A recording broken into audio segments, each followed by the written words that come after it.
aren't involved in said war whatsoever. If there's a draft, you don't have to go.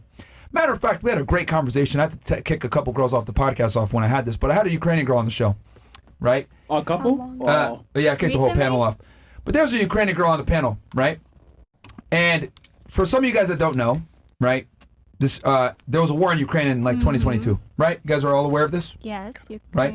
A war, a conflict in Ukraine. Russia invaded. The women were allowed to leave. The men had to stay, right? Yeah.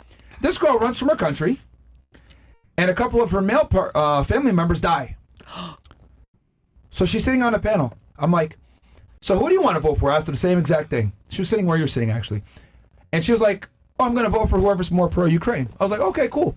Well, Kamala's going to continue the war. Trump's going to end the war. What do you want to do? She's like, well, enough of us have died, so we got to keep fighting. And I was like, well, 500,000 Ukrainians have already died.